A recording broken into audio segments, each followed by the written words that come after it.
Arkadaşlar selamlar. Kandil simidin hamuru için ilk olarak belirttiğim ölçülerde yumurta sarısı, tereyağı, ayçiçek yağı, yoğurt, sirke ve şeker tuz karışımını aynı kabın içerisine alıyoruz.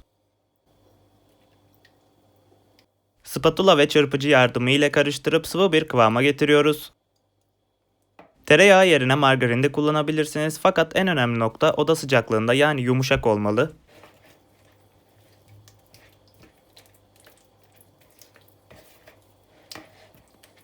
Bu şekilde bir harç elde etmiş oluyoruz.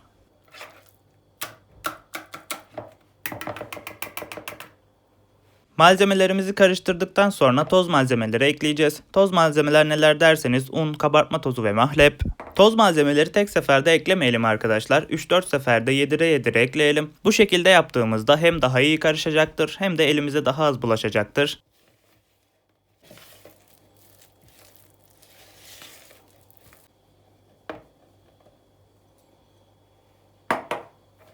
İlk 2 sefer spatula ile karıştıralım. Son sefer ise elimizle yoğurmaya başlayabiliriz.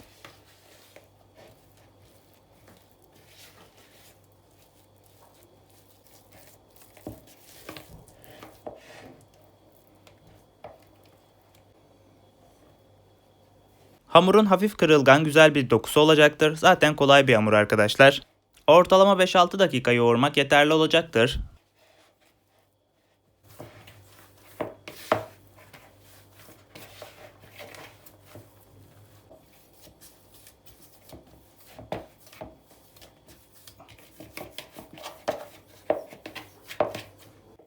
Yoğurduğumuz hamuru hiç bekletmeden ceviz büyüklüğünde bezelere ayıralım. Ortalama 16-17 parça diyebilirim.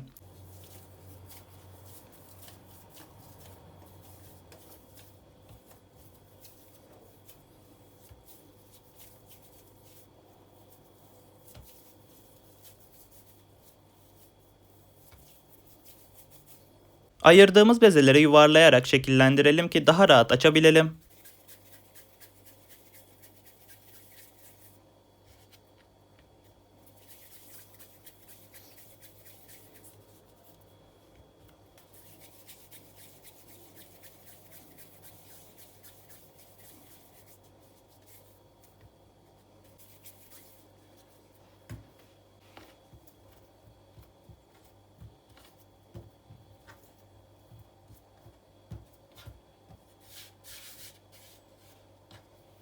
Geldik son şekillerini verme kısmına. Şerit şeklinde elimiz ile açalım.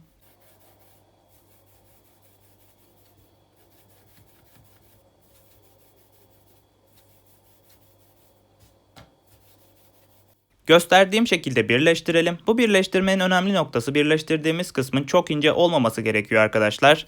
Yani birleştirdiğimiz kısmı çok tahrip etmemeliyiz.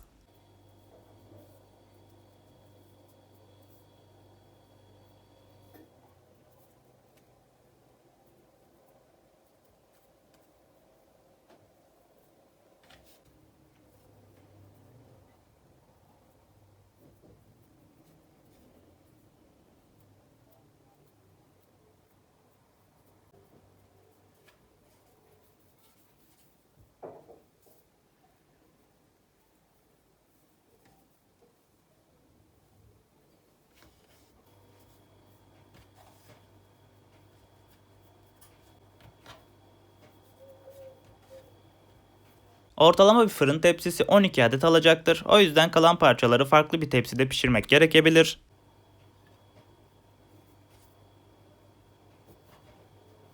Son aşamaya geldik. Bu kısımda ilk olarak yumurta beyazını ardından susamlara bulayacağız. Susamları hafif kavurup renk vermenizi tavsiye ederim. Hamuru yumurta beyazına buladıktan sonra elinizi mutlaka kurulayın arkadaşlar. Çünkü susamlar direkt elimize yapışacaktır.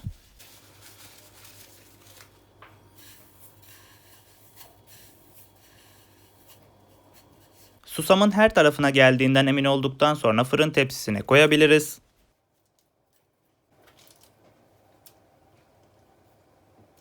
Bu işlemi bütün hamurlara uygulayalım.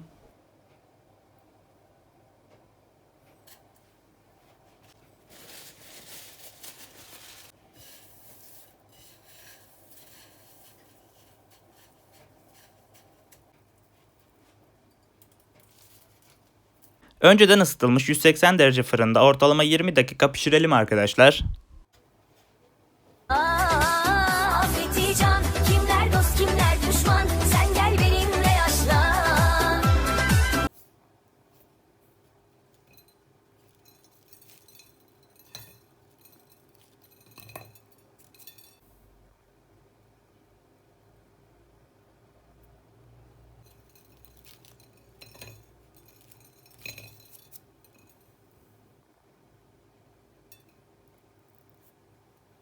Ben uyanık insan.